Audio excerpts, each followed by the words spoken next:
Alright, so we're back with another review and thoughts on, this time, Kung Fu Panda. Now, I just got done watching the second one, but this first one, I'll review the first two movies, I guess, in this video. Now, the first Kung Fu Panda came out in 2008, and it stars Jack Black as the voice of Po, who's a panda who's chosen as the chosen dragon warrior, pretty much master of kung fu.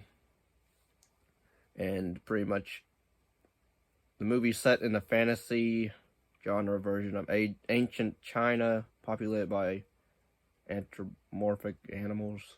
Although everyone literally doubts him, including Poe himself, he proves himself worthy as he strives to fulfill his destiny. And yeah, so that's the gist of the first film, where you have this character Poe. He pretty much down on his luck, clumsy, big old panda. I will say, like, the humor in this is funny, in the first one anyway. And I did like some of the storytelling of his master. I forget his name. Master, not Ogway. It's, what is it?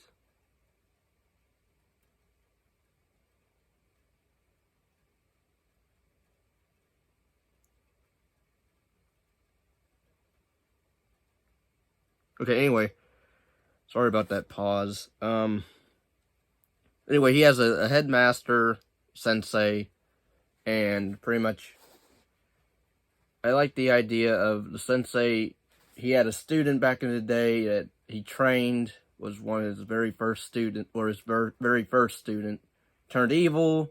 He became arrogant. He locked him away, and pretty much he's the villain pretty much of the first film. It's pretty much Poe trying to prove that he deserves to be the dragon warrior. And you meet other characters such as a tiger named Tigress. I like her character. She's more of a Cloud type, stoic, grim character, a bit more serious, emo type. Then you have Mantis, who's pretty funny and tiny. You have, I don't know what the snake is called. I'm just gonna call her Snake. She's voiced by Lucy Liu. I believe the monkey is Jackie Chan, voiced by him, I believe. Could be wrong, but it just sounds like him. But,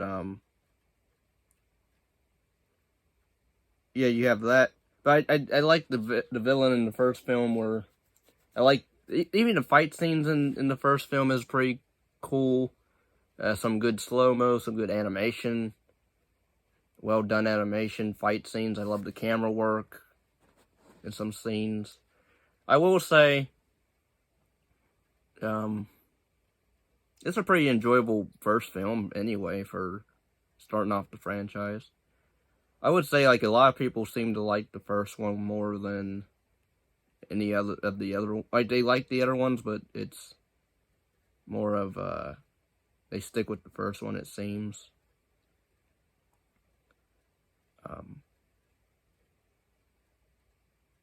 Shifu is the sensei's name, but he was pretty funny in spot. He's always serious and always correcting Poe.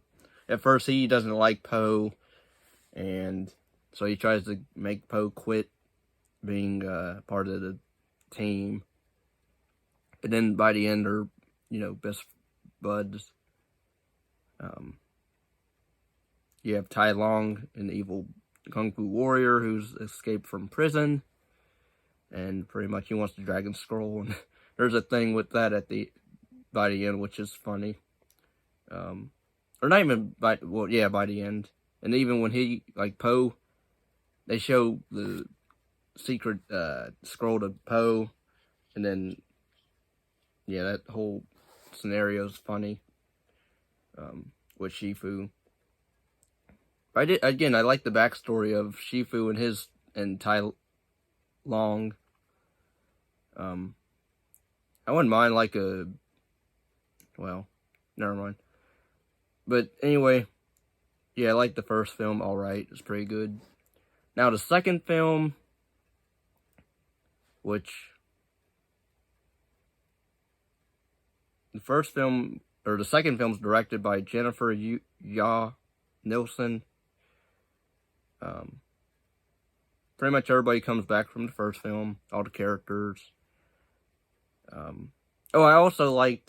thought it was a sad scene where in the first film, Shifu's older sensei, he ends up dying.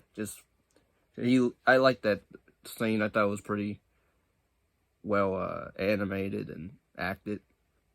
But anyway, you get to Kung Fu Panda 2 of 2011. Po now lives his dream as a Kung Fu master and protects the Valley of Peace along the Furious Five. However, he is also thrown into eternal conflict when he begins having flashbacks of his mother and learns from Mr. Ping, pretty much his adoptive peacock dad. Or Goose dad. Who all he likes to do is, all he cares about really is selling noodles. Which, I like that character. I don't know what it is. Like, his whole mission in life is to sell his noodles and get paid. I mean, he loves Po and all, but, like, he's always, alright, Po, we need to get more noodles out there into the world. So I liked the character there. They do try to expand on, oh, he's not really his dad. As if, like, us, the audience, don't see that. But, now the evil, Peacock Lord Shen villain in this one, he reminded me more of a General Grievous, episode 3, Grievous, and somewhat of a Palpatine a bit. As in, Grievous is more of a pansy. He runs away more. He's more of a coward. Whereas this guy, granted, he does run away, but he can put up a good fight to a degree. But he ends up building like these machines that shoot fire, and pretty much Ho and the other group of the team are sent off to try to save China and destroy these weapons. And so you find out that Shen is pretty much the cause of Po's original parent's death. Because you find out that he was found in a alleyway, given away. But I guess Shen killed the mom, and he rules wolves and gorillas, I guess. I don't know how that works or why. You get some backstory of him, sort of like, I guess his parents used to be royalty of China or something, and like he wants it all for himself. And it gave me vibes of like the first film, this villain where he just wanted the title of Dragon Warrior, and so he turned evil for it. And so they sort of recycle some stuff from the first film in terms of the villain motivation in a way, to me. But it does have a somewhat interesting ending of, oh, Po's dad's alive, and so are the other pandas from his village. And then it just ends.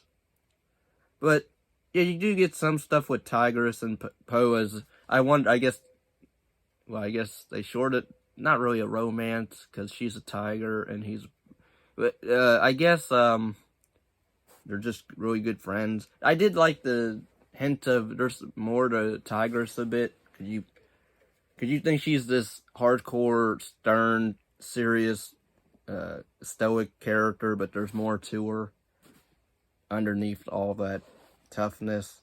There's somewhat a fragile person there, more vulnerable person. But they don't, like, they hint at it, but they don't go all in on it. which I thought that's interesting for a third film. Like, we go into her story, maybe.